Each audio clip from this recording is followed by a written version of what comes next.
안녕하십니까. 반갑습니다. 우리 귀한 손님을 모셨습니다. 조갑제 TV 게스트로 모신 분은 유명한 분입니다. 최강 전 보건복지부 장관 지내시고 또 국민연금공단 이사장 그리고 국회 예산정책처장 지내셨으니까 초대 처장이었습니다. 국회 행정부 그리고 공공기관 또 현재 한국 조세 연구원 원장은 연구원 원장 하시고 지금도 하고 계십니까? 아니, 그건 아주 맨 먼저 한 공직입니다. 조세 전문가로 알려져 계십니다. 오늘 뵙고 말씀드릴 일은 주로 이 책입니다. 이 책은 뭐냐? 제목이 아주 두껍습니다. 대한민국 파괴되고 있는가? 문재인 정권의 대한민국 파괴. 여러분이 쓰셨는데 우리 교수님이라고 부르겠습니다. 좋습니다. 교수님께서 편집인 역할을 하셨습니다. 이 북앤 피플에서 나왔는데 이 페이지가 얼마나 나갔냐 하면 약 560페이지 나옵니다. 567페이지입니다. 그러니까 문재인 정권이 얼마나 대한민국 파괴에 열심으로 했는지 이 책이 그 기록이 560페이지나 되니까 여기 적는 분들도 아마 적을 때마다 좀 기가 막혔을 것 같아요. 저는 국헌 문란 부분을 맡았는데 너무 헌법 위반이 많아가지고 일상적으로 전면적으로 헌법 위반을 하고 있다라고 적었습니다만은 이 책이 이제 오늘 주제가 되겠습니다. 자, 이 책을 우선 기획하시고 원고를 다 받고 교육까지 보시고 책이 나오도록 하셨는데 왜 이런 기획을 하셨습니까? 알다시피 문재인 대통령이 취임을 한 이후에 역사가 완전히 뒤로 가고 있다. 저는 초기에는 다른 분들과 마찬가지로 일말의 기대를 했습니까? 일말의 기대를 했는데 특히 이 취임사는 내가 보기에는 세계 역사에도 없는 아주 명문의 취임사. 그렇습니까? 모든 거기에 나온 자기 스스로 약속을 다 그냥 하나도 지킨 것이 없습니다. 그런 이제 진정으로 저는 문재인 세력들이 대한민국을 완벽하게 파괴를 해서 다음에 제대로 자유주의자들이 집권을 하더라도 아마 보수를 하기 힘든 정도까지 파괴된 부분도 있지 않느냐. 그런 참 애통한 이 판단을 가지고 제가 여름에 어디 해외 여행을 가서 버스 속에서 불현듯 이 생각이 떠올라서 단편적으로는 많은 분들이 이야기를 하고 유도를 하시는데 이걸 종합적으로 한번 한 권의 책으로 만들어 놓으면은 기록도 되겠거니와 혹시 이 분야에 관심 있는 분들을 굉장히 편하지 않을까. 그래서 제가 전부 참여하신 분이 19분인데 이 앞에 계시는 우리 조갑재 대표님께 제가 특별히 부탁을 드려서 참여하시도록 해서 이렇게 책이 출간이 됐습니다. 우선 이 책 제목만 읽어드리면은 짐작이 가실 거로 생각하는데 문재인 정권의 국헌 문란과 대응 조갑제, 국익 실종과 종북 무능 외교 윤덕민, 문재인 정권의 안보와 국방 파괴 김태우 신원식 공전해요. 문재인 정권의 사법 파괴 박인환, 무너지는 대한민국 교육 김경회, 문재인 정권의 언론 장악과 파괴 정규재, 방송 장악과 악마적 왜곡 그리고 정권 찬양 성창경, 대한민국을 독살하는 좌파 영화와 드라마 조희문, 4대강 보호 해체는 반문명적 대국민 범죄 박석순, 원자력 파괴 정범진, 경제 성공 지우기와 기반 파괴 그리고 미래 허물기 양준모, 문재인 정권의 기업 파괴 김정호, 전부 파괴네요. 파괴입니다. 전대미문의 재정 파괴 망국과 노예의 길 최광 교수님, 주사파의 대한민국 접수와 자유대한민국 수호의 길 김문수, 문재인 정권의 아마추어 외교정책 전창렬, 문재인 정권의 교육정책 강할인, 한 번도 경험해 보지 못한 경제 박종선, 사회를 장악한 신적폐의 탄생 조주영. 여기 우선 필자들을 상당히 그 필자들이 대단하죠. 행동하는 이 자유우파 지식인들은 골랐구만요. 예, 제가 그분들 한 분 한 분한테 선정을 하면서 부탁드리는 것도 힘들고 또 그 분야에 여러분들하고 제가 상의를 해가지고 대표적인 행동하는 자유주의자를 제가 엄선을 했습니다. 사실 죄송합니다. 이분들이 시간이 바빠서 엄청 바쁜데도 시간 내기가 힘들었을 것 같은데. 그런데도 한 달을 딱 시간을 주고 그렇지. 딱 그냥 하시라고 제가 독촉을 하고 해서 그러니까 이건 나왔습니다. 문재인의 대한민국 파괴 백서입니다. 그죠? 백수입니다. 백서인지 흑서인지 모르겠는데 백서라고 해야 되나? 좋은 게 백서인데 흑서 블랙북 좀 되겠는데. 블랙북 예.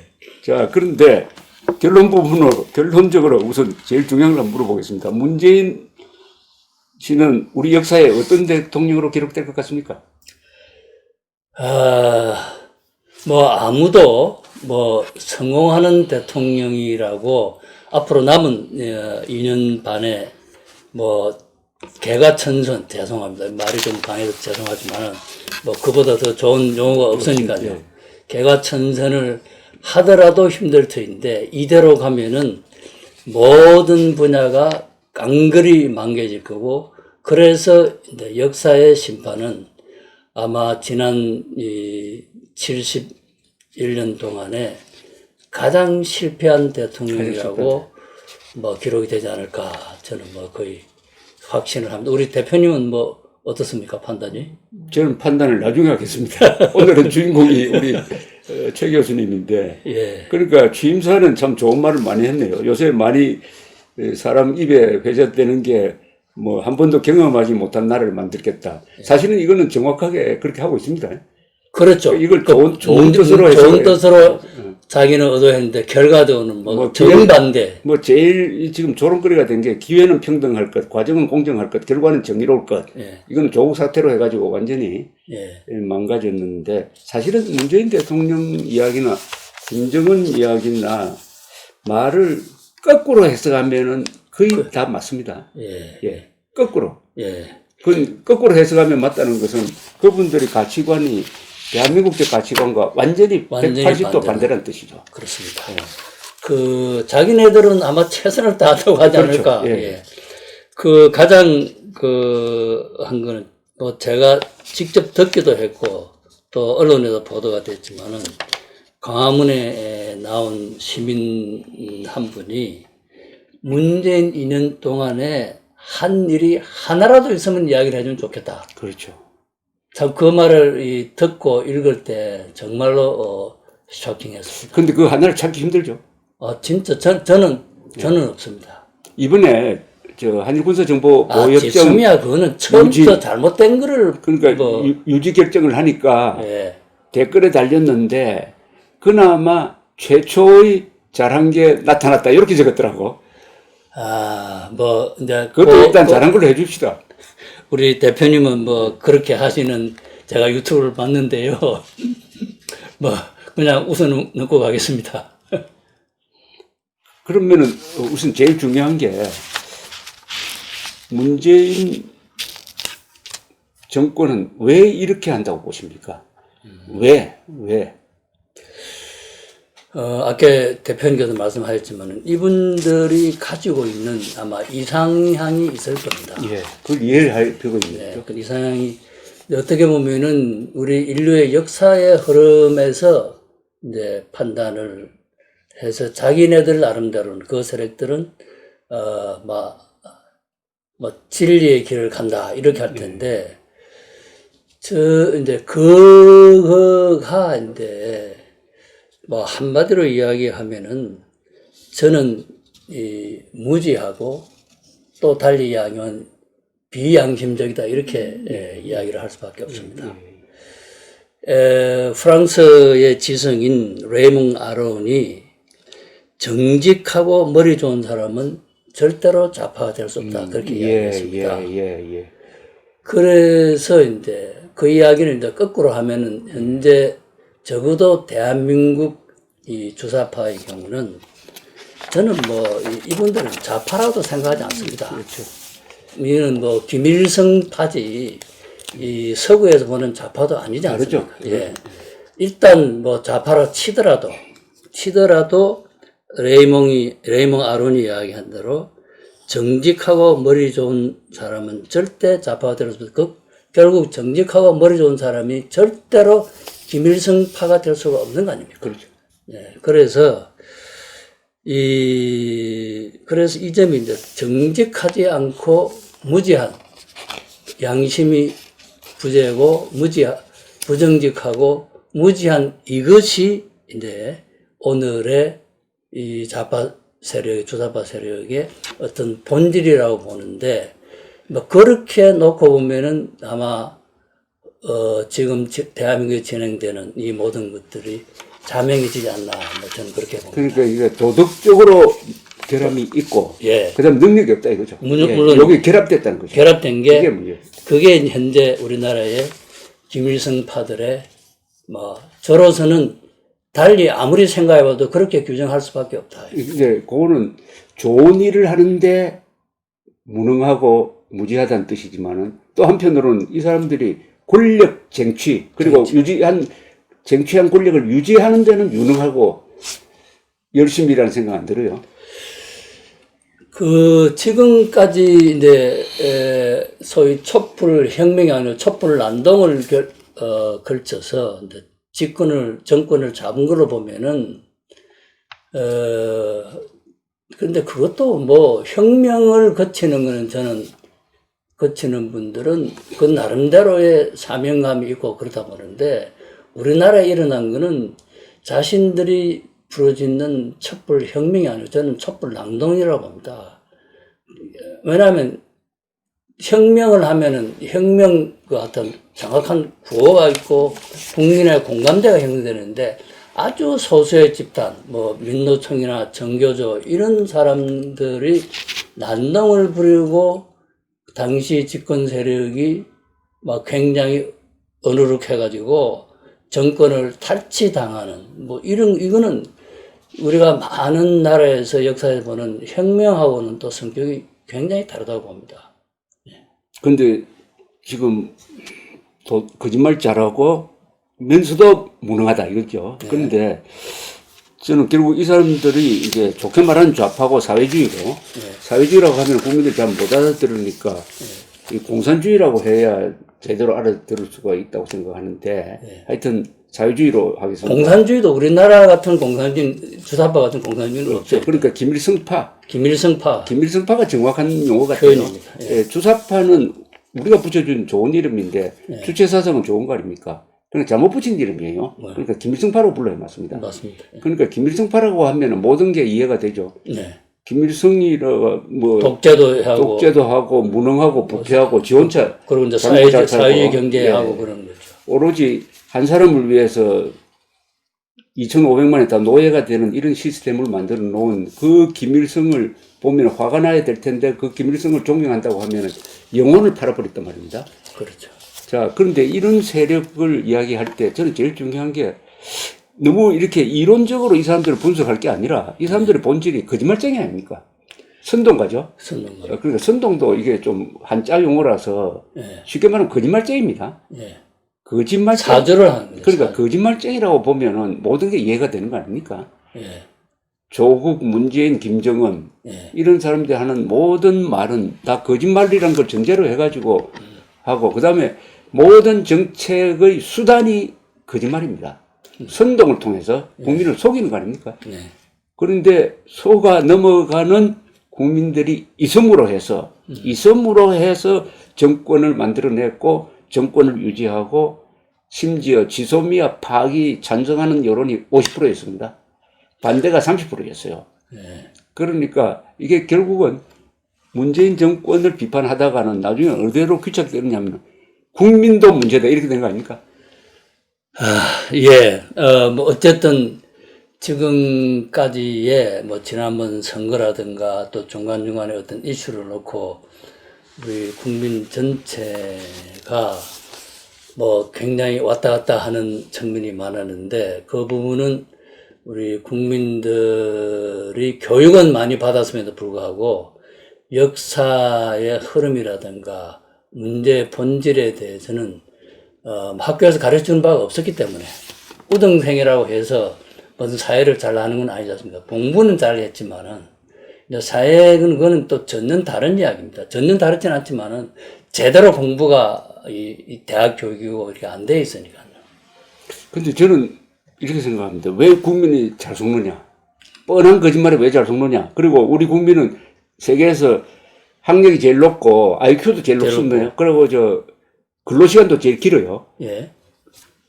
삼관왕인데. 그런데 왜 잘 속느냐? 저는 이렇게 생각합니다. 첫째, 자주국방 의지를 포기했기 때문에 잘 속습니다. 자주국방을 포기하면은 사소한데 목숨 거는 권력투쟁을 하게 돼 있잖아요. 그게 하나의 원인이고, 그 가장 큰 원인이 자주국방을 포기했다는 데 나온 거죠. 그럼 이스라엘 사람들이 이렇게 잘 속겠습니까? 이스라엘 사람들은 자주국방을 하니까 국방, 외교 이런 모든 문제에 대해서 관심을 가지고 자기 문제로 생각하지 않습니까?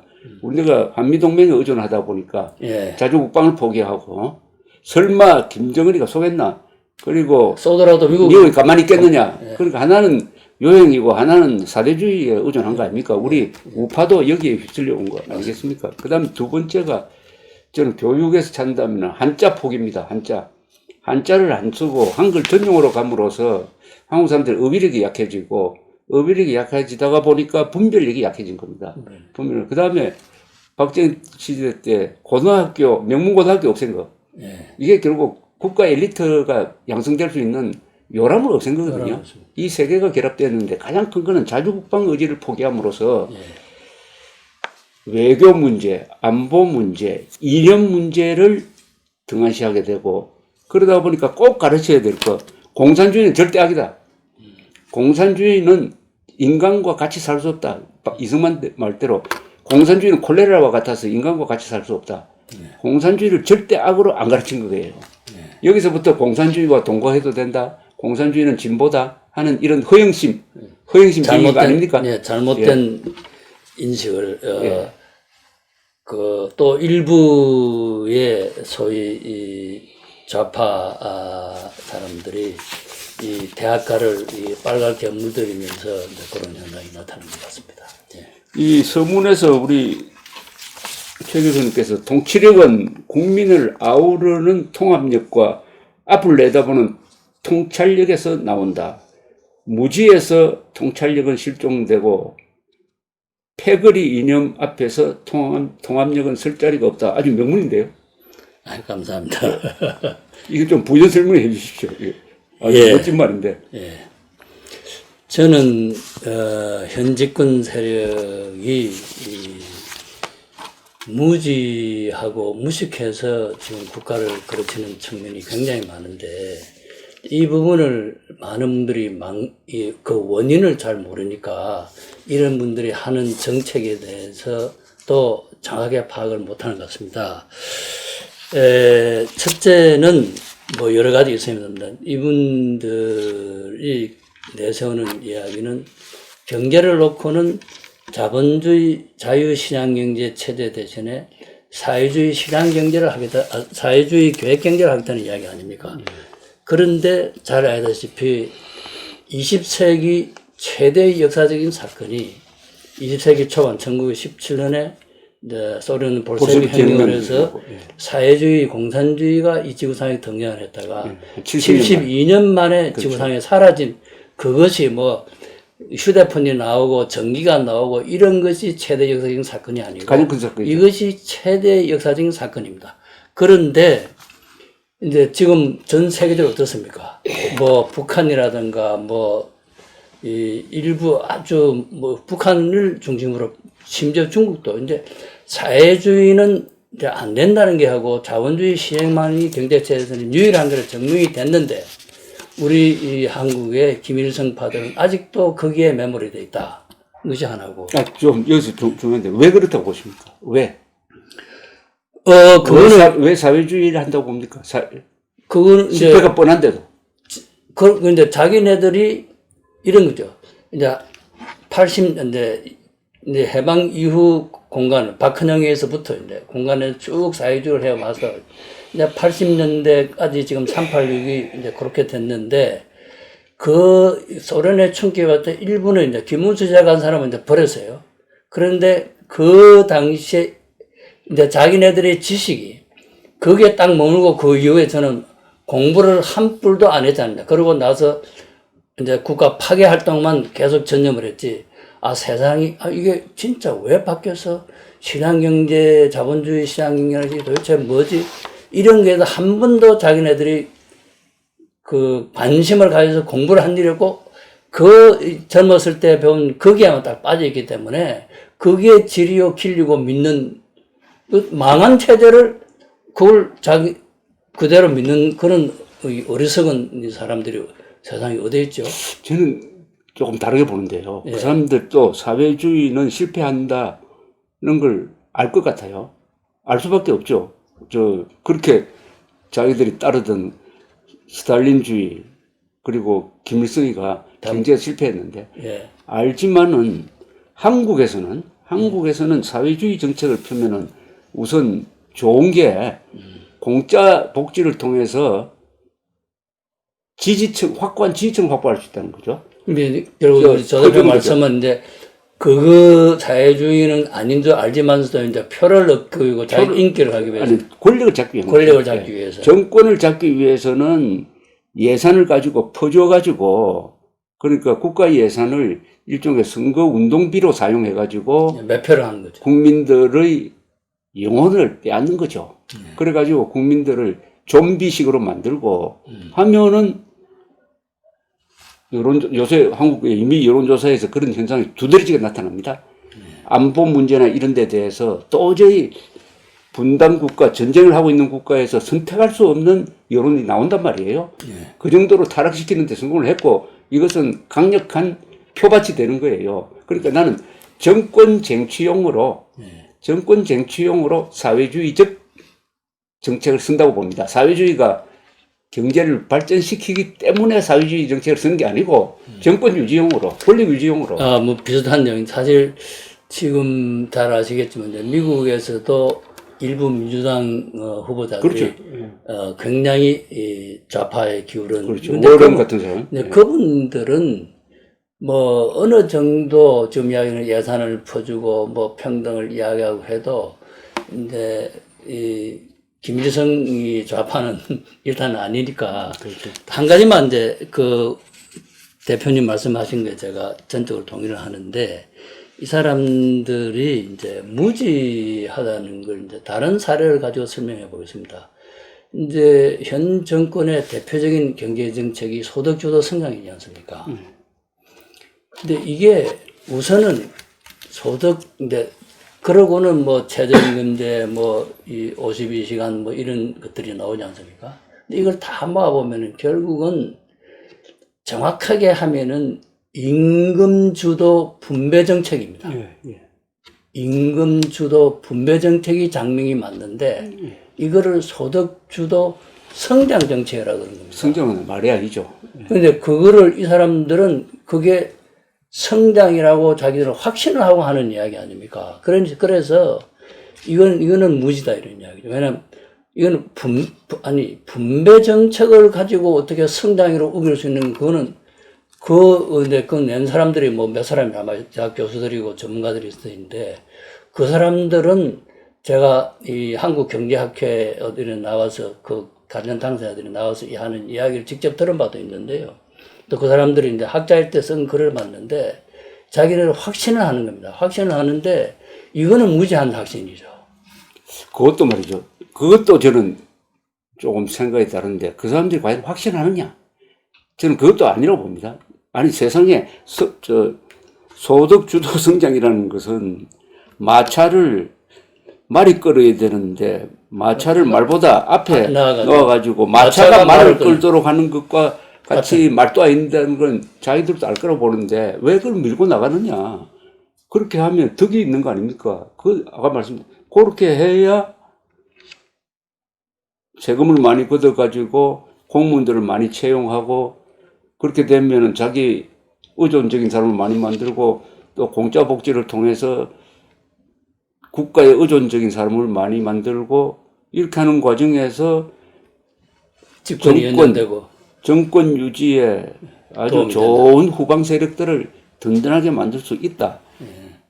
그래서 이 정책을 밀고 나가는 거니까 저는 이 문재인 정권의 정책을 비판하는 시각을 좀 바꿀 필요가 있을 것 같아요. 아, 이 사람들 자꾸 가르치려고 하지 말고 이 사람들도 이게 절대로 경제를 성장시키지 못한다는 것을 알면서도 하는 겁니다.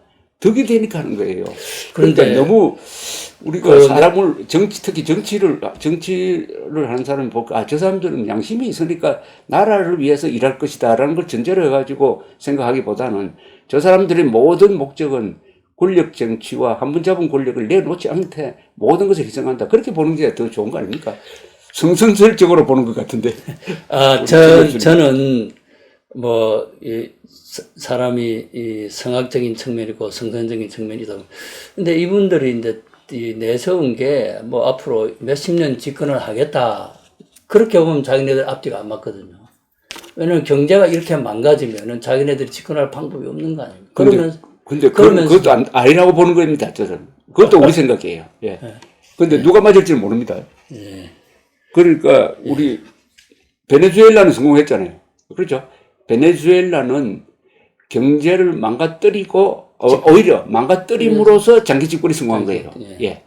그러니까 우리 국민들의 교양 수준이 어느 정도에 있는가에 따라서 앞으로 미래의 가장 큰 문제가, 가장 큰 퀘스천 마크가 그거라고 생각합니다. 한국 국민들이 어느 정도까지 망가지느냐. 지금 상당 부분 망가졌는데, 그럼 여기서 베네수엘라까지 망가지느냐? 아니면 필리핀 정도로 망가지느냐? 아니면은 아르헨티나로 망가지느냐? 아니면은 저 서구 유럽 사회주의 국가가 한번 실패했다가 다시 복원력이 있느냐? 저는 거기가 어느 정도냐를 우리 지식인들이 좀 살펴봐야 되지 않나 그렇습니다. 저는 우리 국민들이 아까 말씀 나온 대로 교육 수준도 좋고 머리도 좋고 뭐 다 한데인데 이렇게 계속 가는 원인을 그 사항을 고칠 수 있는 거는 하나의 충격요법이 우리 사회가 완전히 망가져서 다시 재탄생하는, 경제가 망가져서 이제 돌아오고 국방이 망가져서 이제 한번 김정은이 밑에 가서 한번 살아보면 아마 몇 년 안 돼서 다 튀어나올 것 같지 않습니까? 이제 그런 극단적인 거를 생각할 정도로 저도 뭐 대표님이 유튜브에 나와서 그렇게 이야기해도 뭐 이해는 하는 분들은 있지만은 그거를 표 던질 때 연결하는 분도 없고 제가 아무리 글을 쓰고 일을 해도 그래서 뭐 한순간에는 할 수 없다. 이제는 뭐 와장창 완전 모든 부분이 다 망해서 대한민국 모든 국민이 하느님 살려주십시오 하는 단계가 그 자체가 답이 아닌가 하는 생각도 하긴 했습니다. 근데 한국은 워낙 우리 선배 세대들이 튼튼하게 만들어가지고 망가지는데도 한참 걸릴 겁니다. 한참 걸리고 근데 문재인 대통령 같이 망가지면은 굉장히 빨리 망가질 것 같은데요. 그래도 지금 대한민국의 실업 사태가 눈에 보일 정도로 안 났잖아요. 이 정도는 망가진 게 아니죠. 이 정도로 우리 국민들 정신 안 차립니다. 이 정도로가 아니라 실업률이 진짜 한 20% 되고 그렇게 20% 되고 실업률 20% 되고요. 그다음에 범죄가 늘고 그다음에 파업으로 해가지고 며칠 동안 걸어 다니고 이 정도 돼야 정신 차리지. 저는 그건 어떻게 역설적인데 이게 망했다고 할 정도까지, 경제가 망했다고 할 정도까지 느끼려면은 앞으로 10년 더 걸릴 것 같은데? 저는 뭐 그렇게 되기를 원치는 않지만은 현 정부가 하는 대로 가면은 2, 3년 안에 우리 경제가 후퇴를 할 거라 생각합니다. 이미 후퇴하고, 그걸 후퇴하는 건 아니, 후퇴라는 것이 하지 않습니까? 이제 느끼는 거하고는 그렇군 다르죠. 1, 2%는 성장을 하는데 저는 이제 절대적으로 이제 지금 3만 불이 2만 5천 불, 2만 불로 떨어진다. 이제 그 사태를 제가 가장 걱정을 하기 때문에 이 책이라도 만들어서 좀 그걸 막아보자는 식인데 이제 근데 우리 인류 역사를 놓고 보면은 3만 불의 이 수치가 중요한 거죠. 3만 불에 갔던 이런 나라들이 2만 5천 불, 2만 불로 떨어진 사례가 적지 않게 있습니다. 근데 우리 국민들은 그거를 상상을 못 해요. 근데 저는 여러분, 국민 여러분, 현 집권 세력들이 지금과 하는 정책을 그대로 하면은 아마 문재인 대통령 임기 말쯤에는 이제 우리가 뭐 요새 참 베네수엘라 국민들은 좀 화나겠어요. 우리가 한국 사람들이 하도 베네수엘라 죄송스럽지만 이제 남미에 지금 많은 나라들이 20세기 초반에는 일본 사람이 다 이민을 걸어갔지 않습니까? 선진국에 이민을 갔을 거 아닙니까? 북미하고 구라파하고 똑같은 수준에 있었는데 그 나라들이 지금 어떻게 되어 있습니까? 우리도 정신 차리지 않으면 분명히 걸러 갑니다. 가기 전에 이제 가서 후회하기보다는 가기 전에 우리 국민이 깨어서 이제 정권을 교체하고 그래서 이제 전 세계가 보편적으로 인식하고 있는 자유가 평등보다 앞서는 사회, 재산권이 확실하게 보장되는 사회, 몇 가지 기본 원칙 하면 되는 거 아닙니까? 그게 무슨 책이 몇 페이지 되는 어떤 이 가이드라인이 있는 것이 아니고, 기본 원칙 제가 보기에는 3개 내지 5개거든요. 그것만 딱 정확하게 통치자들이, 지도자들이 인식하고 국민들을 설득시켰으면, 그러면은 저는 우리가 사막으로 온몸을 가는 거는 저는 쉽게 갈 수 있다고 생각합니다.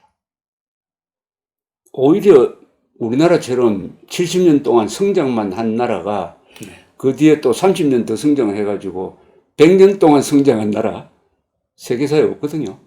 반드시 여기는 브레이크가 걸리고 조정기가 오는데 그런 점에서 우리 사회주의적 정권이 나타나는 것도 세계사에 들여다보면은 절대 예외가 아닙니다.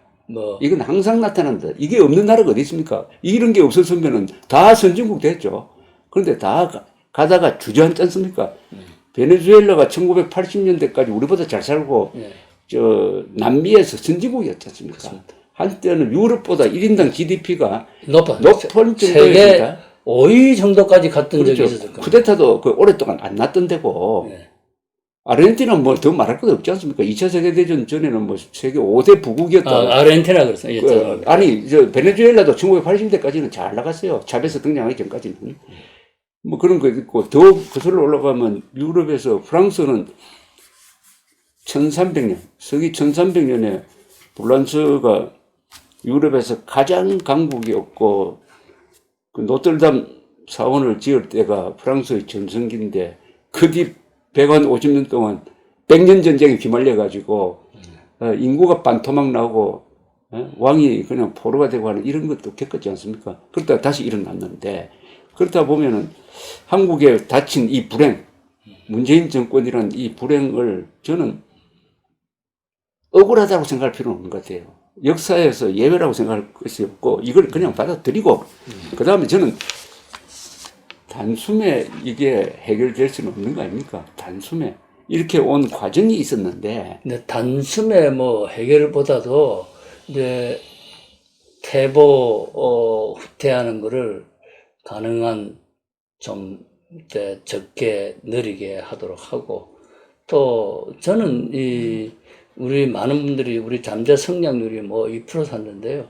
우리가 박정희 시절에 잠재 성장률이 경제학자들이 높다고 해놓고 그렇게 넣은 게 아니고요. 우리 하기 나름으로 저는 지금도 우리 하기 나름으로 5% 성장이 가능하고 5%만 성장하면 모든 문제가 저는 해결된다고 저는 봅니다. 5% 성장 가능해요. 근데 한국과 같은 거의 선진 경제 구조를 가진 나라에서 5% 성장한 나라가 있습니까? 없잖아요. 아니죠. 독일이고 아일랜드도 지난 2000년대에 굉장히 5%는 안 될 것 같은데. 독일도 5%로 한 적은 없고. 독일은 이제 5%는 2차 대전 직후에 한 20년간 5%를 했죠. 그래서 그렇고, 아일랜드도 한 10년을 못 될 시은정 5% 성장했었어요. 아일랜드는 규모가 적으니까 우리보다. 그래서 저는 뭐 2, 3%가 문제가 아니고 지금 경제 성장보다는 이 대한민국이라는 나라의 존재 목적 그리고 작동 원리 여기에 이제 고장이 난 건데 더구나 우리나라는 지금 저 남태평양에 있는 나라가 아니고 북한과 지금 핵을 가진 북한과 대면하고 있는 나라에서 일어나고 있는 안보 붕괴 현상이 이제 경제보다는 더 급하죠. 죽고 사는 문제가 먹고 사는 문제가 훨씬 중요하죠. 그런데 그래서 당분간은 이 죽고 사는 문제부터 해결해야 됩니다. 그게 잘 돼야만 먹고 사는 문제에 대한 그 논의가 시작이 되는 거지. 다시 책 이야기로 돌아가서 이쪽 아무래도 이런 책을 보시고 하면은 이 책에 대해서 제일 많은 지식을 지금 우리 갖고 계시는데 이런 분들이 쓴 걸 다 읽고 나서 이 책을 한마디로 요약해 주십시오. 여기서 어떤 메시지가 나오는지 어떤 현 시국에 대한 원리라고 그럴까 그리고 또 대책도 아마 저절로 생각이 나셨을 것 같은데 이 책을 만들면서 자, 큰 흐름은 뭐 제가 보기에는 우리 맨 첫 글을 쓰신 우리 대표님의 이 국헌 문란이 출발 그게 시사점이 가장 크다고 생각합니다. 이제 어느 나라든지 이제 자기네들이 헌법을 만들 때 내세운 이 정체성이 있을 겁니다. 그게 아시다시피 이제 정치 체제로는 자유민주주의고 이제 경제적으로는 자유시장 경제가 이제 이 두 원리를 이 적폐청산에 하는 거는 이제 자유민주주의에 대한 근본적인 도전이고 또 방위에 대한 건 그건 뭐 문자 그대로 헌법에 대한 뭐 우리 대표님께서 열 몇 개의 헌법 조항에 대한 이제 위배를 했는데 이런 것이 이제 이런 거에 이제 이게 이제 된 것이 아까 이 책을 해서 나온 것이 아니고 이제 제일 중요한 건 저는 이 근본적인 문제에 대해서 사실은 우리 이 나이 든 세대가 사실은 저는 모르고 있다 생각합니다. 왜냐하면은 태극기를 떠고 나오시는 분들이 지금 자식 세대하고 좀 대화가 안 되지 않습니까? 그렇죠. 대화가 안 되는 내용이 부모 세대가 몰랐던 겁니다. 부모 세대가 알았더라면 이승만을 알고 박정희를 제대로 알았더라면 교육을 시켜서 가니까. 근데 당신들이 모르고 지금 태극기를 인제에서 깨달은 겁니다. 인제에서 깨달았지만 너무 늦었어요. 당신네들이 아기를 키울 시점에는 대한민국의 정체성이 뭔지, 몰랐습니다. 자유민주주의가 뭔지, 뭐 자유시장경제가 뭔지 지금도 자유시장경 모르는 분 많고요. 맞습니다. 근데 그렇게 당신네들이 그렇게 하는 사이에 이제 애들 학교 가서 엉뚱해 받고 어느 순간에 보면 대화가 안 되는데. 근데 지금은 이제 당신을 깨달아 하려고 하면 애들은 이미 자기 자체의 가치관을 이미 다 알아가지고. 그렇죠. 머리가 커져버렸습니다. 커져버렸고. 그래서 이제, 근데 이제 가장 제가 태극기 부대에 이제 바로 제 제너레이션, 제 세대들 이야기 아닙니까? 친구들이고, 뭐 약간의 후배들이고 또 선배들이 계시고 그러는데 이분들한테 지금이라도 너네들이, 여러분들이 깨달으신 게 참으로 감사하다.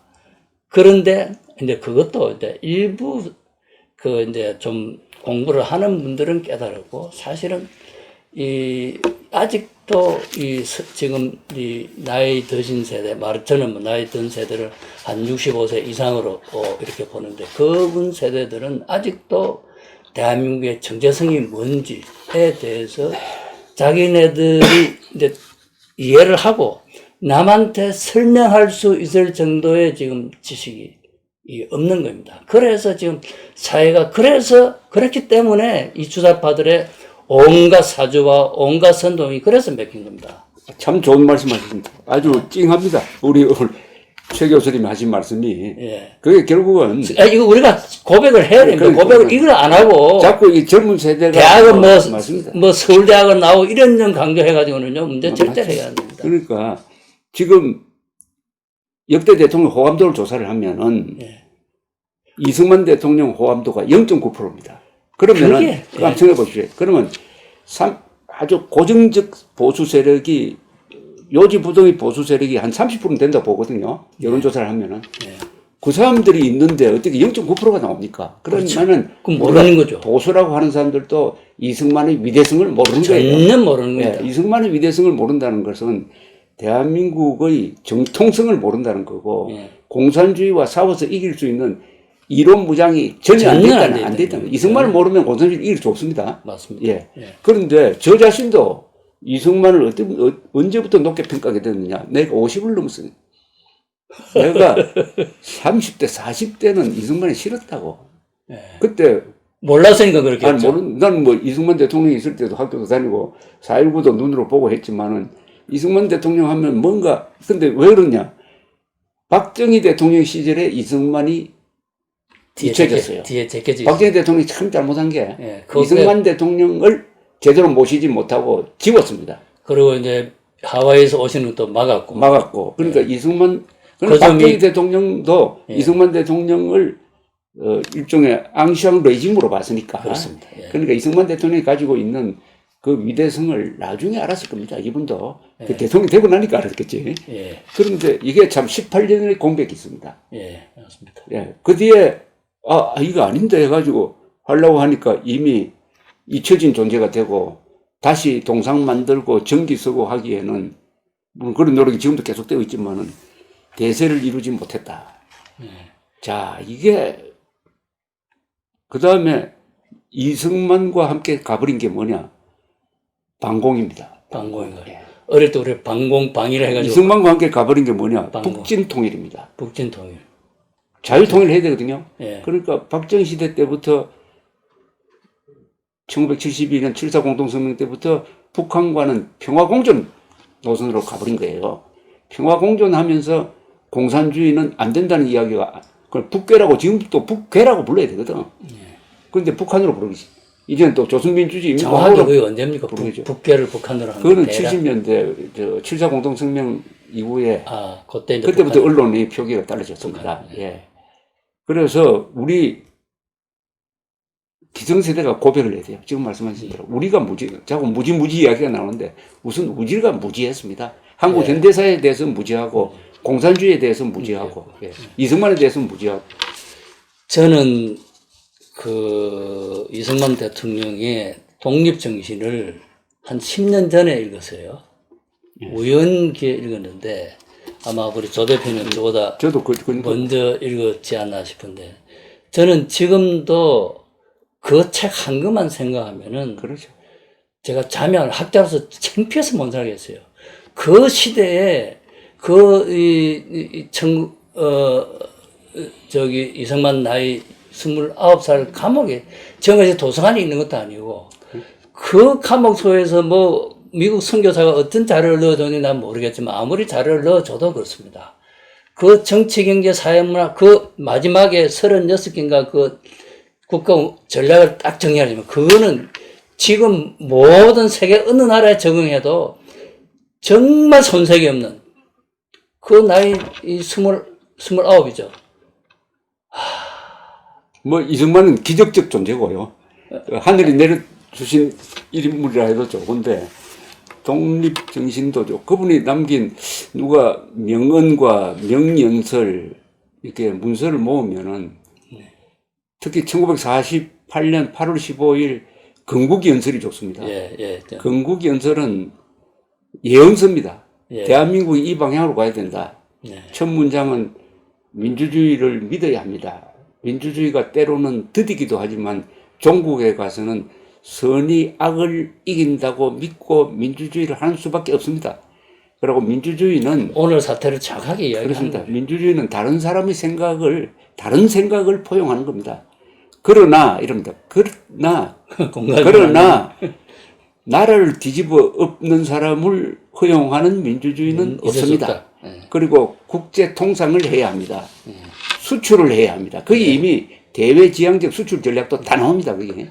지금 요약한 데 보면은 뭐 개방화에 대한 이야기가 뭐 다 나옵니다. 완벽한 말하자면은 국가 운영 예, 그러니까 위대한 이승만, 선구자 박정희는 위대한 레보루셔너리 플러스 비저너리 아닙니까? 비전들이 예. 예. 두 가지를 다 겸한 분인데 예. 독립선언이야 그 참 도저히 그때 그 성수 저는 거의 책을 아마 이때 이미 이분은 정신적으로 대통령이 된 분입니다. 그죠? 예. 그렇죠. 어떻게 29살에 더구나 세계 문물을 직접 경험하기 전에 한 번도 전에 그건 그러니까 중광 목사가 이야기하듯이 그건 배워서 안 게 아니고 그죠? 예. 뭐, 진짜 아니 그 기적이 명치 유신을 한 사람들은 자기네들이 다 세계 가보고 아는 또 여기 또 배가 들어오고 이렇게 했는 거를 보고 그렇게 깨서 그나마도 그렇게 했는데 아니, 이분은 가보지도 않고 말이죠. 무슨 모르겠어요. 도대체가 성경에서 많은 지식을 얻지 않았을까 하는 생각도 있습니다. 저는 그분 성경도 많이 보고 외국 사람들이 넣어준 책도 보고 했는데 이제 원리는 뭐 성경하지만 그래도 그 나와 있는 내용을 보면은 굉장히 아니 정치, 경제, 사회, 과학까지 부분이 다 들어있거든요. 네. 그런 우리 최광 교수님께서 대한민국 파괴되고 있는가? 문재인 정권의 대한민국 파괴 560페이지 되는 책을 내셨는데 얼마나 대한민국 파괴를 전면적으로 철저하고 전방위적으로 하니까 이런 파괴 백서가 나왔겠습니까? 이건 참 이 책 자체가 이 소름 끼치는 이야기입니다. 여기 제가 한 줄이라도 편집을 하고 읽어가면서 계속 한숨 짓고 놀라고 뭐 그런 이 과정이 있었습니다. 나름대로 이것은 하나의 역사의 증언입니다. 나중에 문재인 정권을 이제 평가할 때 이게 꼭 필요한 그죠? 리얼 타임에 나왔다는 데서 또 의미가 있습니다. 그렇습니다. 중간 지점에서 제가 학자로서 봉사를 할 수 있는 뭐 몇 가지 방법 중에 이런 책자를 만들어 주는 것이야말로 봉사를 할 수 있지 않느냐. 그렇게 해서 제가 나름 심혈을 기울였습니다. 이 모든 책은 당대를 위한 것이기도 하지만 기본적으로 이게 미래를 위한 다음 세대를 위한 이게 증언집입니다. 아니면 경고고 이런 기록 자체를 남겨놓았다는 게 아주 참 이렇게 집대성을 하셨으니까 감사합니다. 소중하다는 생각이 들고 또 특히 우리 대표님께서 이렇게 직접 참여를 해주셔서 참으로 감사합니다. 저는 그런데 여기 정말 훌륭한 뭐 전문가들이 다 용감하고 부지런하신 전문가들이 능력 있는 전문가 단순한 전문가들이 아니라 이 지금도 거리에 나와가지고 광장에 나와가지고 막 강연도 하고 있는 이런 분들이 망라되었다는 게 여기 이 글은 말하자면 살아있는 글입니다. 피가 흐르는 글입니다. 피, 땀, 눈물이 흘린 글인데 여기 쭉 편집하시면서 뭐 조금 다 소중한 거지만 메시지를 좀 종합해서 설명해 주십시오. 제가 몇 분의 그 설명을 드리고 마지막에 이제 또 대표님께서 집필하신 건 대표님께서 좀 설명해 주시면 감사하겠습니다. 우선 뭐 제가 다 못해서 다른 필자분들한테 죄송한데요. 그러나 이제 뭐 아무래도 시간 때문에 선정을 할 수밖에 없습니다. 우선 김태우 전 통일원 원장하고 신은식 육군 중장 합참 차장을 했던 이 신은식 장군이 두 분이 안보와 국방에 대해서 집필을 했습니다. 뭐 요지는 그런 것 같습니다. 대한민국 안보가 폭풍 앞에 서 있다. 한국군이 무너지고 있다. 한미 동맹이 와해되고 있다. 남침 대로를 9.19 군사 합의가 열어졌다. 국민 각성 없이는 안보 재건이 없다. 그러면서 마지막으로 베트남 패망을 기억하자. 저는 이게 제일 머리에 탁 오네요. 국민 각성 없이는 안보 재건 없다. 없습니다. 그렇죠.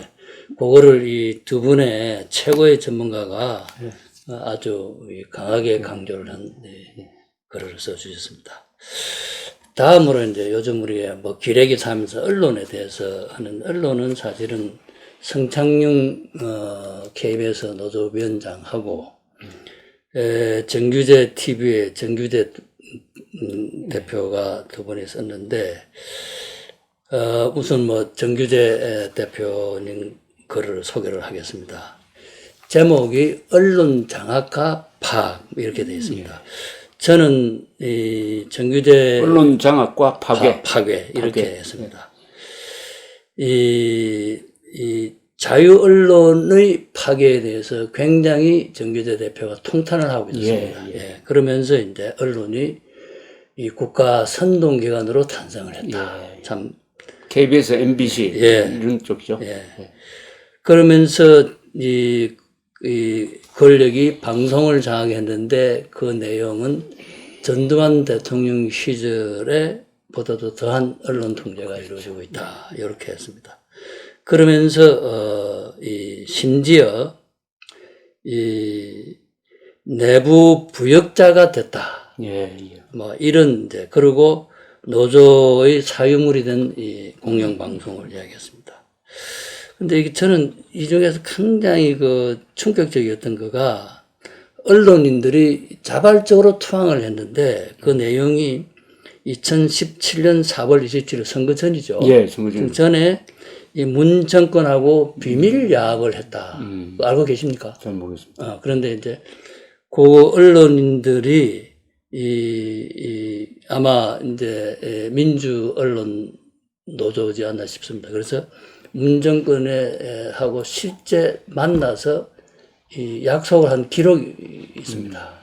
그거를 읽었을 때 저는 굉장히 쇼크였습니다. 그리고 이제 여러분들이 독자 여러분들이 시청자 여러분 느끼시겠지만은 두 가지의 비판을 현 언론이 정부가 차단하기로 한 그게 이제 대북 비판과 경제 정책에 대한 비판을 차단하고 있다. 뭐 이런 내용을 정규제 대표가 많습니다. 여기서는 국가 선동기관이라는 개념이 참 정확하네요. 예, 국가 선동기관화된 거죠. KBS가 선동기관이 되어버렸으니까. 세상에 국민의 생으로 내는 그렇죠. 저는 이 KBS를 볼 때마다 우리 조갑재 대표님은 NHK를 상상을 하면서 그렇죠. 참으로 큰 비애를 느낍니다. 참 거기는 절대로 뭐 아무리 태풍이 재난이 와도 조용하게 아주 국민들을 어려울 수 있는 상황을 더 가라앉히면서 그리고 그게 나오시는 분들의 대담자로 나오는 분들 저는 뭐 이런 말을 못하지만 이렇게 보면은 아주 격조 높게 이렇게 하는데 우리는 뭐 시정 차폐들이 나와가지고 이렇게 하는 걸 보면 참으로 그렇습니다. 이 정권이 이 선동에 나서는 것처럼 가공할 사태가 없습니다. 그렇습니다. 정권이. 그리고 그보다 더 가공한 것은 언론이 정권의 선동에 가세하면은 이거 도리가 없습니다. 그러다면 전체주의로 가버립니다.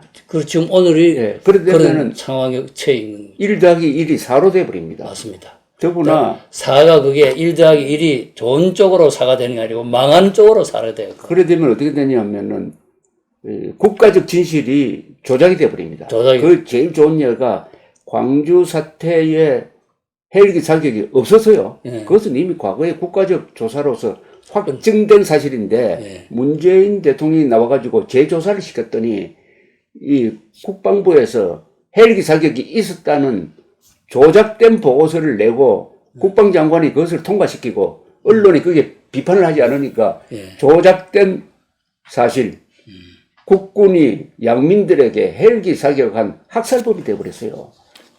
여기 여러 가지 조작된 것 중에 또 하나만 예를 우리 드립니다. 조 대표님께서 뭐 그걸 가지고 많은 계속 물고 들어가고 있습니다. 그다음 이제 경제 관련해서는 이 세 분이 그러셨는데 이제 양윤모 교수가 경제 파괴란 이제 제목으로 그러셨습니다. 그러면서 이제 우리 이 사회에 사회주의 경제 정책의 먹구름이 들었다.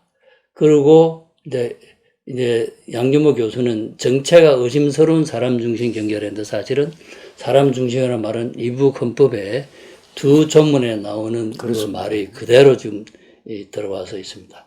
그러면서 경제는 바로 이제 시장인데 이 시장을 지우기를 하고 아까 제가 앞선 녹음에서 제가 말씀드렸던 이 앞뒤가 안 맞는 거짓에 근거한 소득주도 성장 정책을 펴고 지금 제일 문제가 사실은 지금 한것도 중요하지만은 사실은 우리가 이제 앞으로 계속 혁신을 하고 경제하려는 의지가 활발해야만 경제가 더 잘 될 거 아닙니까? 그렇죠. 그렇죠. 그런데 이제 이 정권은 혁신 체제를 파괴를 하고 이 기업인들 맡기는 대한민국 국민들 기업인들 잘하거든요. 그 사람들의 의지를 박탈하는 이 경제 정책들로 인해 가지고 대한민국 경제가 파괴되고 있다 이렇게 이야기를 했습니다.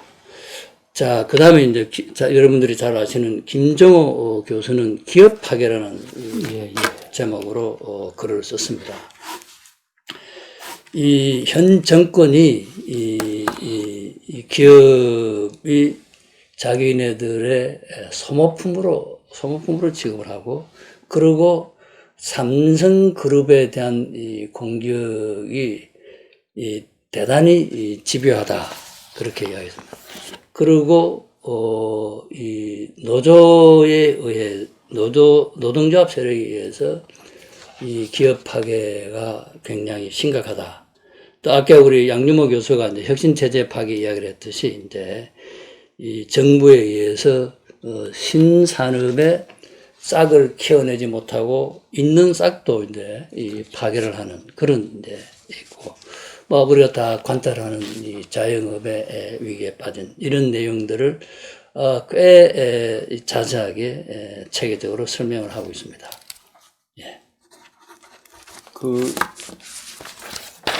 이 말은 어디서, 이 책에 나옵니까? 레이건 대통령이 한 이야기를 인용을 해가지고, 네. 자본주의의 태생적 결함은 행복을 불평등하게 분배해 주는 것이고, 공산주의의 태생적 결함은 불행을 평등하게 분배해 주는 것이다. 예. 요거는 이제 저는 이제 많은 지도자들의 이 책에 나옵니까? 이 책의 서문에 서문에 써졌구나. 서문에 제가 이제 이 전면 좌파들의 이제 행태를 비꼬기 위해서 그랬는데, 많은 이 레이건 대통령이 굉장히 이제 위트 있는 분 아닙니까? 그렇죠. 촌철살인의 위트를 하시는 그렇습니다. 분인데요. 그분이 이제 공산주의자하고 아닌 사람을 구분을 이렇게 했습니다. 공산주의자는 자본론을 읽은 사람은 공산주의고, 자본론을 이해한 사람은 아무도 공산주의자가 없다.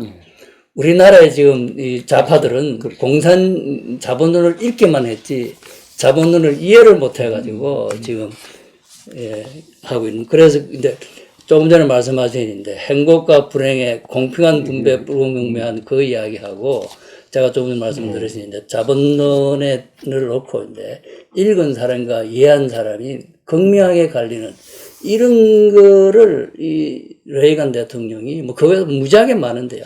참 촌철살인으로 이렇게 열 권의 교과서보다 더 이제 핵심을 전달하는 이런 분이 정말로 위대한 지도자죠. 레이건 대통령이 공산주의에 대해서 한 여러 가지 이야기는 있는데, 이런 이야기도 했죠. 언론의 자유에 대해서, 소련도 언론 자유가 있다. 그런데 미국도 언론의 자유가 있다. 그 그런데. 차이는 뭐냐? 미국의 언론의 자유는 어떤 권력자를 비판한 뒤의 언론의 자유다. 그러니까 비판한 뒤에도 마음대로 집에 갈 수 있는, 광장에서 아무리 대통령 욕을 해도 나는 집으로 돌아가는데 아무런 장애가 없다. 그러나 소련도 개발은 되는데 소련의 언론의 자유는 언론의 자유다. 그 언론을 말하기 시작한부터는 뒤에부터는 자유가 집에 못 없다. 가는 그런 이야기도 한 게 있는데, 여기 보니까 참 저는 양준모 교수가 혁신 체제를 이 정권이 파괴하고 있다. 그러니까 기업이 생존하려면은 항상 탈바꿈을 해야 되는 거 아닙니까? 그죠?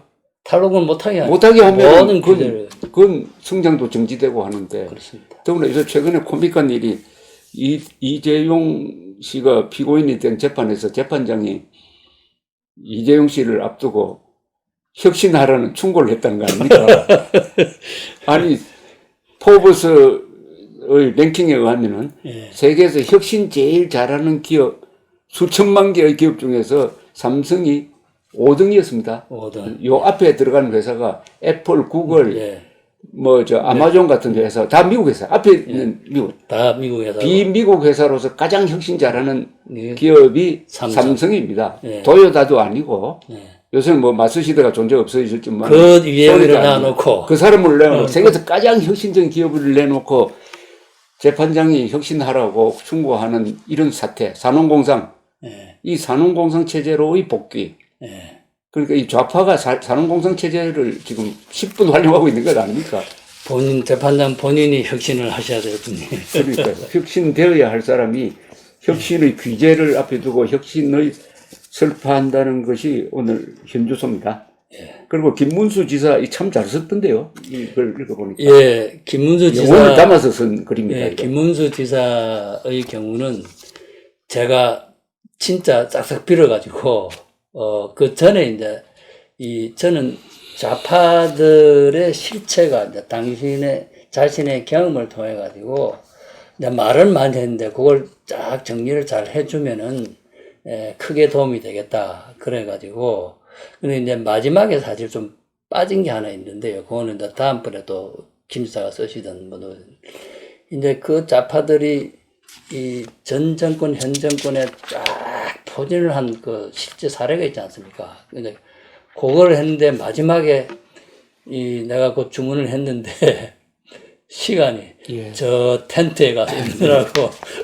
없어가지고 그 부분이 안 나와 좀 아쉬운. 어쨌든 뭐 김문수 지사도 그 바쁜 중에 한번 여러분들 읽어보시면 이제 우리나라의 좌파들이 어떤 생각을 해왔고 어떤 과정을 거쳐서 오늘에 이르는지는 잘 알 수 있는 그런. 김문수 지사가 지금 정광훈 목사와 함께 저렇게 지금 애국 말하자면 국민혁명의 현장에서 지도자가 된 것은 이분이 그 전에 주사파 문제에 대해서 긴 글을 썼습니다. 네, 그걸 또 신문에 광고도, 광고도 냈잖아요. 광고도, 네. 그건 아주 진땀나는 글입니다. 그걸 맞습니다. 읽어보면은 예.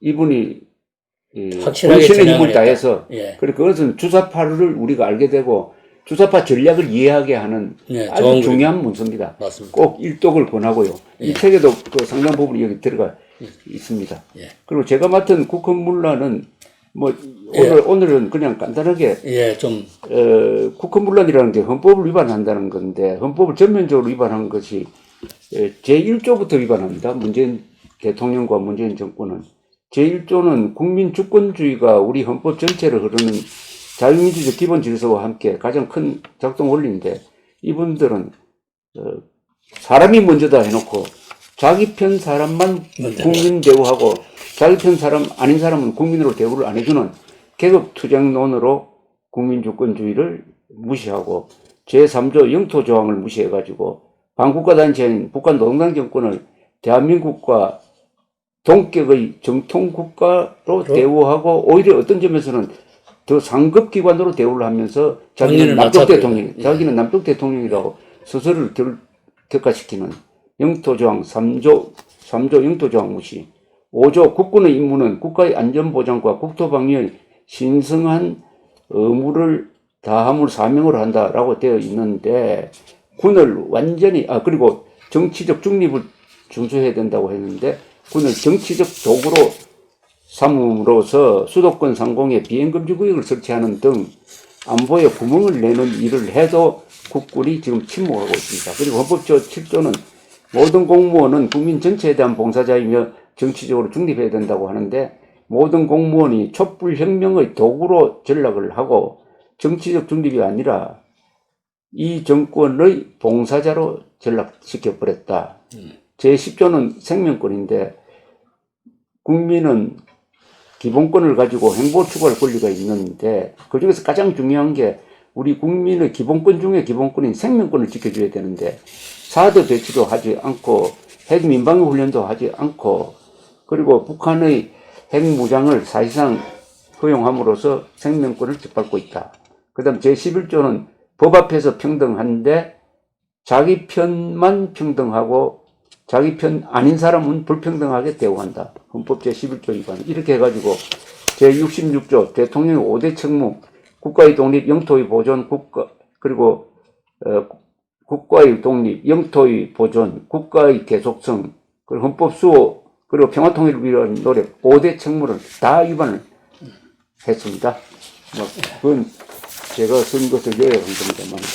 자, 그런데 우리 최 교수님 모셨으니까 이 재정 문제, 그러니까 역대 세계 역사를 보면은 나라가 망할 때 겉으로 보면 전쟁으로 망하고 혁명으로 망하는 것 같지만은 실제 안으로 들어가 보면은 재정 파탄이 예, 망국의 원인인 경우가 많죠. 사례가 뭐 굉장히 빈번합니다. 그리고 재정 중국 파탄과 왕조도 다 그랬고 재정 조선 파탄과 왕조도 더불어 예. 조세 정책의 실패. 그렇습니다. 가렴주구를 포함. 그렇지. 그게 연결이 됐을 때 밀란이 난다든지 혁명이 나고 뭐 저 제일 비근한 예로 사실은 프랑스의 대혁명도 재정 파탄과 조세 정책 실패가 그렇습니다. 밑에 깔려 있는데, 그러면 이 관점에서 보면 이 지금 문재인 정권은 망조로 가는 겁니까? 정권이 망조가 되는 겁니까? 대한민국이 망조가 되는 겁니까?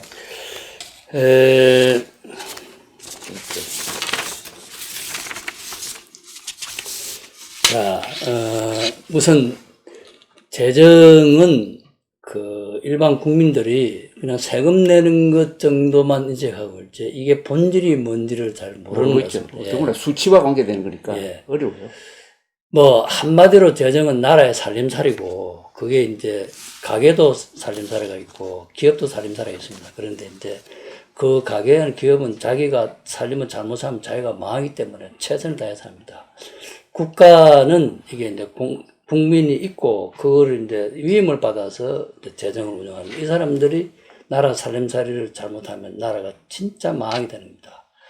이제 이런 부분에서 볼 때 이제 망하는 내용이 이제 크게 보면은 이제 내용이 두 가지입니다. 하나는 필요 이상으로 정부가 이제 재정이 규모가 커져서 망하는 게 있고, 다른 하나는 이제 정부가 또 그렇게 크지 않더라도 그 안에 이제 뭐 낭비가 전는 국가가 해서는 안 되는 사업을 하든 뭐 옛날 방조 같은 뭐 주주육림에 하고 이런 식으로 해서 나라가 망하고 그 과정에서 당연히 뭐 작아도 이제 이 돈을 빌려오고 빼앗아 오고 뭐 이러는 과정에서 정치적인 사건으로서 나라가 굉장히 많이 망하는데 그게 아까 대표님께서 말씀하신 대로 전쟁에 의해서 망한 경우보다 훨씬 더 많습니다. 예, 많습니다. 그런데 지금 재정 적자라는 것은 좀 어려운 말이고 쉽게 말하면은 그 돈은 세금보다 더 많이 쓴다는 뜻입니까? 그렇습니다. 그 돈은 세금만 치면 써야 되는데 예. 더 많이 쓴다. 그럼 더 많이 쓰면은 빚을 내서 쓴다. 예. 그럼 빚을 내는 방법은 이제 채권 발행이죠. 국채 발행이죠. 예. 그리고 이제 민간 기업은 외국에서 이제 돈 빌려오고 하는 것인데 지금 그래도 한국 사람들이 이제 아니 그래도 외환 보유고가 4천억 달러 되지 않느냐. 또 이 정부가 계속 재정 건전성을 이야기를 하면서 OECD 국가에서 굉장히 늙은 나라의 수치와 비교하면서 국민들을 일종의 호도하고 있는 거 아닙니까? 그 어떻게 생각하십니까? 예,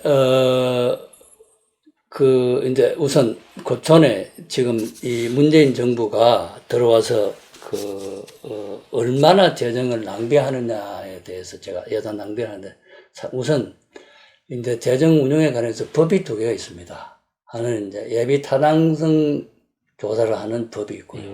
그 다음에 이제 국가재정법이 있습니다. 예비 타당성 조사는 문자 그대로 이제 국가 사업으로 하는 것이 타당하지 않으면 반드시 이제 객관적인 검증을 거치게 하고 그 기준이 굉장히 엄격하게 되어 있습니다.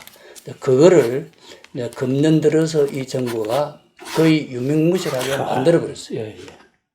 국가재정법에는 또 예비비를 쓴다든가 아니면 예산의 전용에 관련해서 명문을 딱 규정을 해놨습니다. 그런데 이 정부가 들어서서 이제 이 예산 이제 예비비를 쓰는 것도 그 절차인데 그 절차를 무시하고 쓴 것도 있고 심지어 예산을 전용을 하는데 예를 들면 한미 군사 훈련을 하게 돼 있는데 안 했단 말입니다. 그렇죠. 그 예산을 엉뚱한 데 갖다 쓰는 거죠. 근데 이런 거는 저는 금액은 사실 크지가 않습니다. 그러나 이런 거를 쉽게 생각하는 이 정책 담당자들의 저는 지능을 정말로 이해 못합니다. 이게 지능이 아니라 도덕성이죠.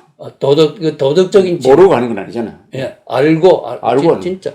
그 나쁜 거죠. 이건 예. 나쁜 거죠. 나쁜 짓이죠. 그러면서 더구나 이게 타당성 조사를 안 하고 집행하는 돈이 100만 원, 200만 원이 아니라 조단위 아닙니까? 그 이제 다 모으면 조단위가 되는 조단위죠. 예. 그래서 이제 뭐 여러분이 아마 주위에 많이 볼 겁니다. 뭐 대학생들도 뭐 아르바이트 박원순이는 뭐 모든 서울 대학생들한테 50만 원씩 이 돈을 거저 주고 시골의 어르신들은 모욕비까지 주고 뭐 어떤 지방자치단체는 외국 토플 시험인데 그 시험료도 국가가 주는 이런 그럼 청년들에게는 무조건 현금 무조건 주고 그리고 노인들한테도 또 뭐 쏟아주고 이렇게 해서 지금 어떻게 보면은 이 헬리콥터에서 현금을 그냥 온 국민들을 향해서 그냥 내리붓는 이런 형국으로 비유될 정도로 예산이 낭비가 되고 있습니다. 그런데 여기서도 하나 짚고 넘어가야 되는데요. 이렇게 엄청난 수십조의 현금성, 낭비성 돈뿌리기를 복지란 이름으로 하는 이유가 뭡니까? 그 표죠. 표입니다.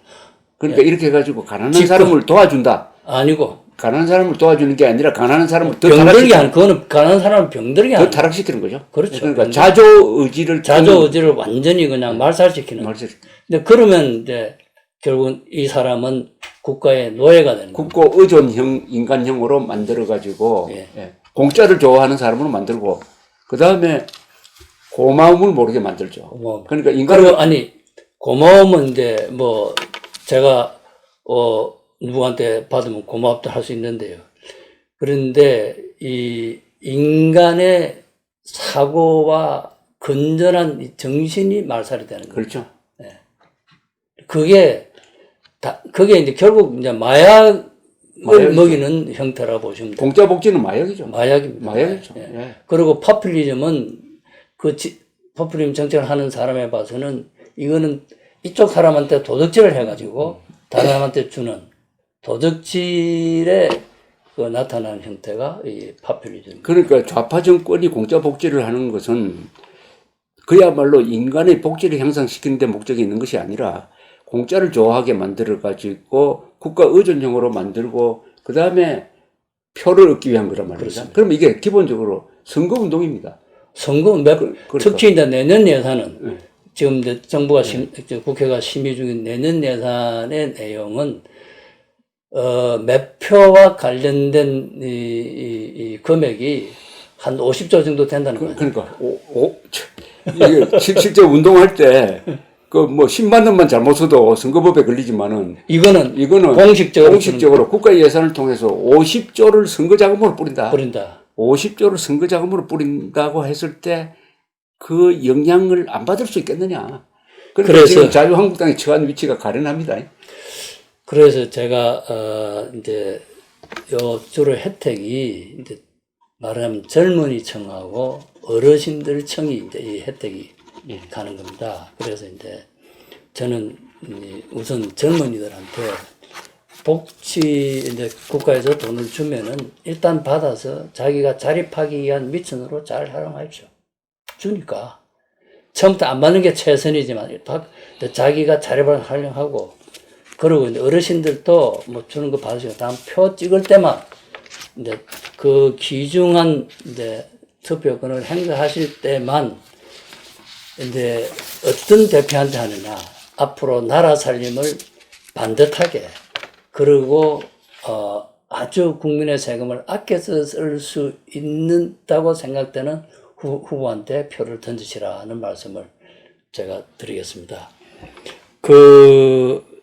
아까 이제 말씀하신 게 이제 재정 건전성, 뭐 국가 채무, 재정 적자를 말씀하시는데, 이제 아까 말씀하신 이제 그런 낭비적인 거 해서 이제 박근혜 대통령 때 이 5년, 4년, 5년에 평균 예산 증가율이 4.4%였습니다. 그런데 이제 문재인 대통령 2년 동안은 8.6% 됐어요. 와. 2배가 증가한 겁니다. 예. 그리고 이제 작년의 경우는 그나마도 이제 세수가 들어봐서 예. 그렇게 올해나 그렇게 이제 예산이 평등했어도 재정 적자가 그렇게 크지 않았는데 국채를 발행한 내년은 이 굉장히 거의 대부분을 정가의 대부분을 국채를 발행해서 편성하는 건 그렇게 돼서 그래서 재정 적자가 발생하는 그런 게 있습니다.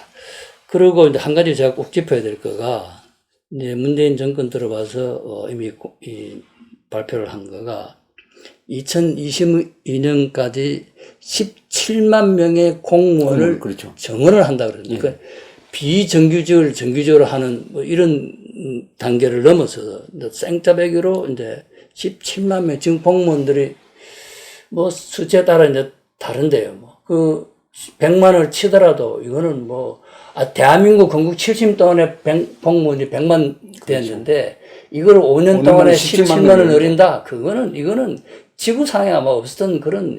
그런데 공무원이 늘어야 될 이유가 될 없거든요. 이유를 우리가 모르는데 어떻게 취직 차원에서 늘려준다.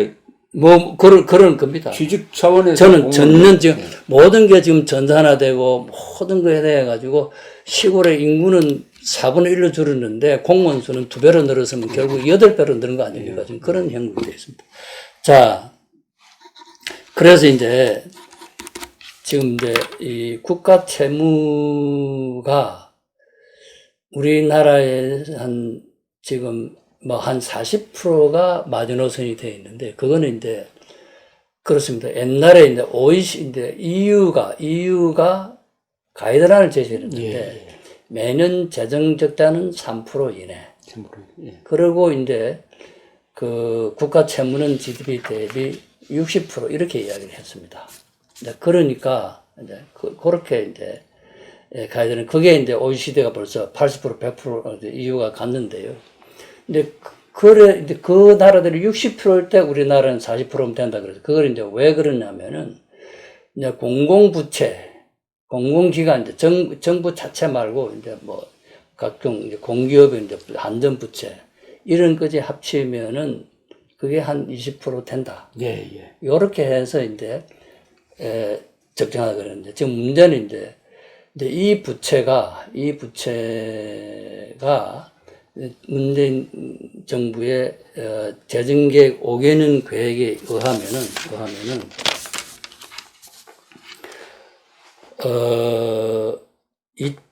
2022년 가면 공공기관 부채가 566조 원, 국가 채무가 956, 정부의 공식적인 자료야. 합치면 공공부채가 이제 정부 부채가 아니라 공공부채가 이 합친 이 1,500조, 1,600조 원이 되는데요. 근데 이게 그 당시 예상되는 GDP의 70%가 되는 거죠. 그렇죠. 그러면은 이제 우리는 또 뭐냐면 이게 그럼 다른 나라 뭐 80%보다 나중에 우리는 이제 다른 나라는 통일한 과제가 없지 않습니까? 그렇죠.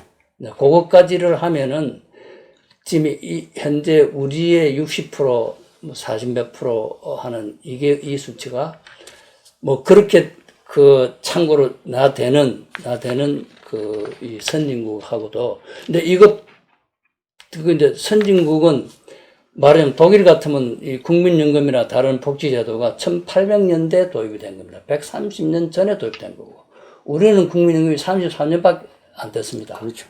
그러니까 이게 성숙이 되면은 50년 뒤에는 우리가 이게 뭐 200%, 300% 가는 이야기입니다. 그거를 이 정권은 다음은 모르겠다. 이런 이제 책임 없는 이 재정 운영을 하고 있는 게 참으로 문제입니다. 나라 돈으로 먹고 사는 인구가 1,000만 명이라고 된다고 하셨는데 그런 근거가 있습니까? 아니요, 그거는 저도 신문에서 언론에서 나온 거를 제가 제가 사실 확인을 못하고 뭐 제가 이제 글을 쓰면서 인용을 했습니다. 근데 어떤 자료에 보면은 1,000만 명, 어떤 자료에 보면 1,200만으로 나와 있었습니다. 그래서 1,000만 명은 뭐 거의 확실한 거 아닌가 해가지고 제가. 그럼 1,000만 명은 일단 여당표입니다, 이거. 일단은. 뭐 반드시 또 그렇지는 않겠지만 하여간 뭐 그렇게 전체 유권자가 한 3,700~800만 되는데 예. 1,000만 고정표면 엄청나죠. 자, 그러면 이제 제가 또 이어서 뭐 말씀을 드리면, 그러면 이제 많은 분들이 아니 뭐 세금도 들어오고 이러는데 그러면은 뭐 재정도 좀 확대하고 뭐 그게 뭐 대수냐 또 그래서 뭐 일반적으로 선진국보다는 뭐 나중에 어떻게 되더라도 지금은 뭐 그렇게 낮지 않고, 그런데 국민 여러분, 그게 그렇지 않습니다. 예. 여러분이 다 노예로 사는 것 싫어하죠. 다 자유롭게 살기를 원하지 않습니까? 우리 이제 프리맨으로 살아야지. 예. 자유인으로 살아야지. 정체성인 자유민주주의의 자유가 있고 자유시장경제의 자유가 있는데, 정부 예산 재정 규모가 커지면 이 자유가 말살되는 겁니다. 자유가 줄어듭니다. 왜냐하면은 이게 이제 이런 이야기죠. 이제 한 나라는 정부 규모가 20%고 20%. 한 나라는 예를 들면 60%로 해봅시다. 예. 그러면은 내가 번 소득 중에서 20%인 나라는 80%를 내 마음대로 쓰고 국가가 그렇죠. 20%를 가져가서 네 이렇게 해라 하는 거고, 60%인 나라는 내가 마음대로 할 수 있는 40%밖에 안 밖에 안 되는 되고 거고, 60%는 국가가 가지고 제3자가 해가지고 내한테 좋다고 생각해 자기가 안겨주는 건데, 그거는 노예의 생활입니다. 그렇죠. 그래서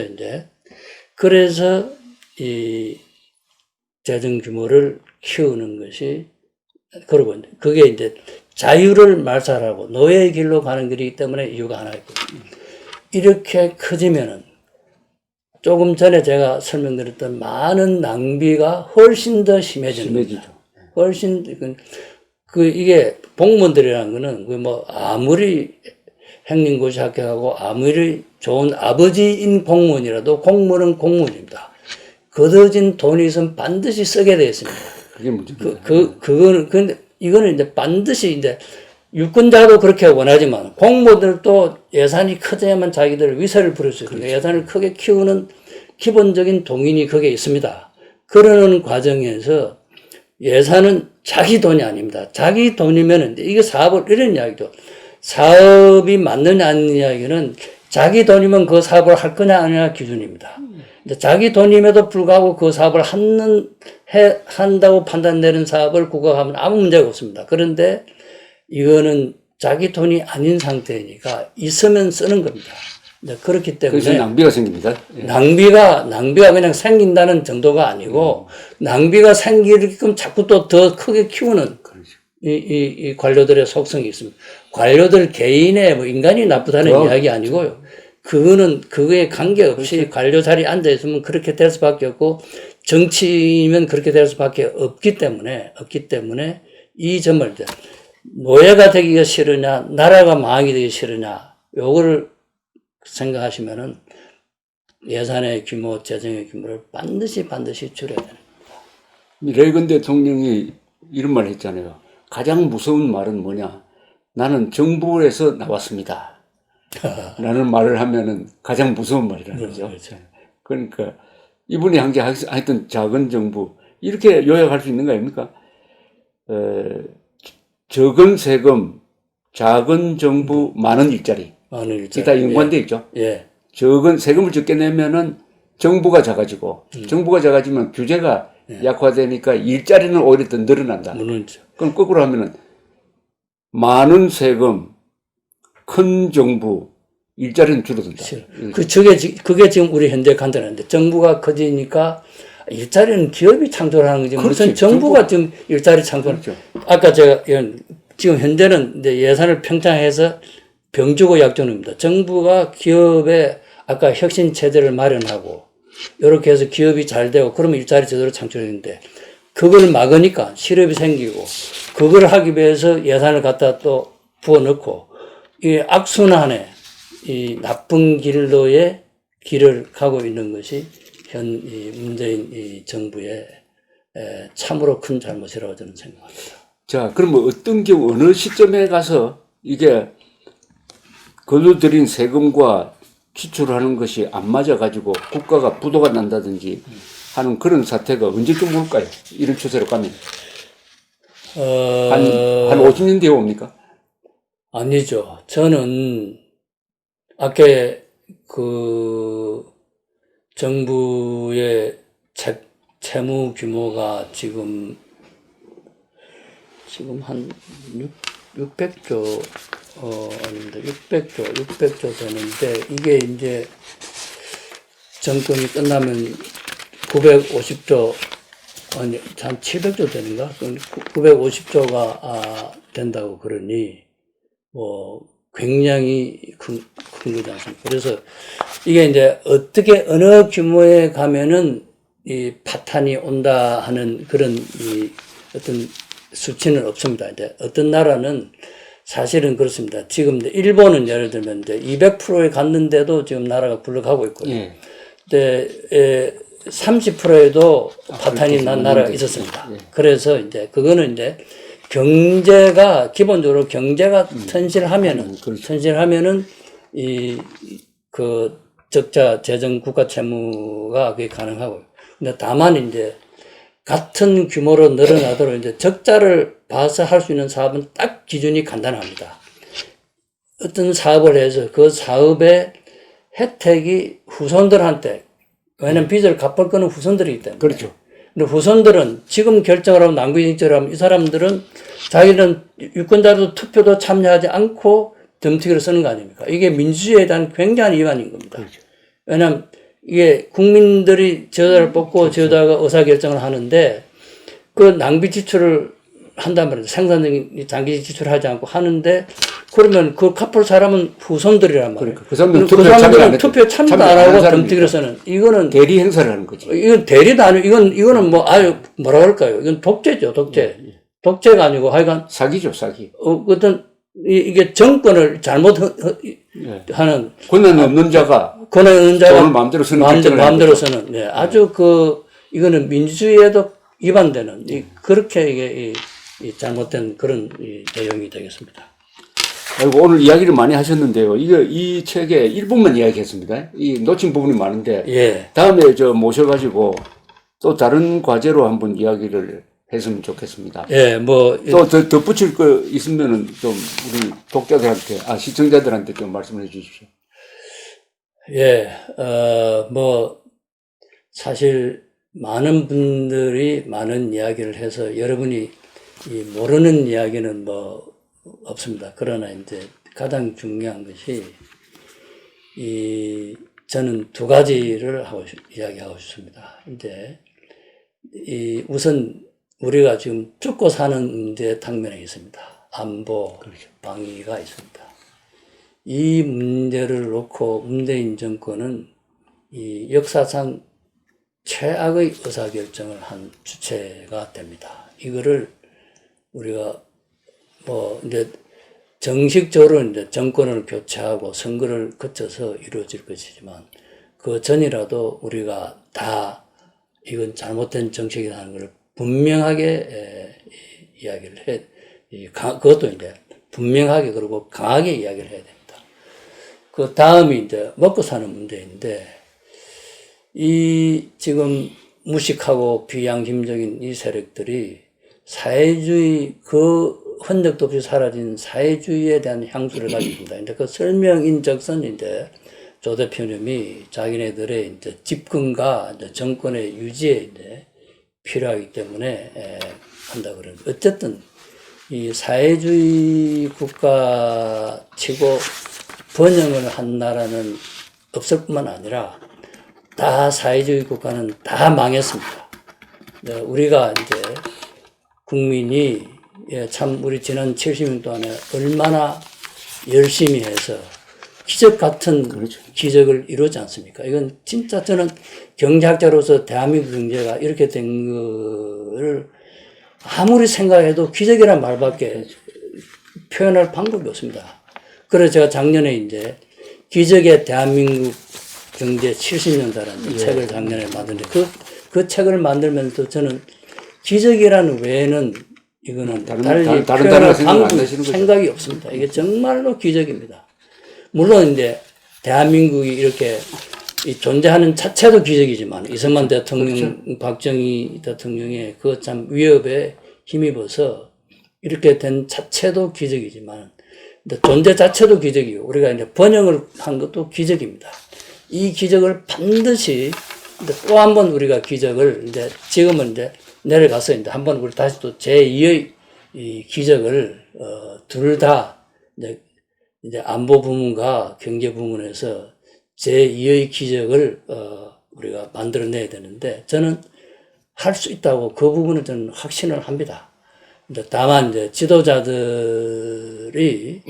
이 뭐 잘못하는 부분을 고쳐서든 아니면 그 지도자를 바꿔서든 간에 우리가 우리의 이 죽고 사는 문제와 이 먹고 사는 문제를 다 같이 해결할 수 있도록 다 같이 노력을 잘 해주시면 어떨까 간곡히 부탁을 드리는 바입니다. 저는 이 김태우 신원식 두 분이 안보국방본위에서 쓴 글 중에 국민 각성 없이는 안보 재건 없다. 예. 국민 각성 경제도 안 이거 완전히 구호입니다, 이거. 예. 그러니까 국민이 정신 차리지 않으면은 안보를 파괴하는 정권을 만들어내고, 그렇죠. 국민이 정신 차리면은 안보를 재건하는 정권을 선택을 하게 된다. 예. 국회의원 선거라든지 대통령 선거를. 그런데 지금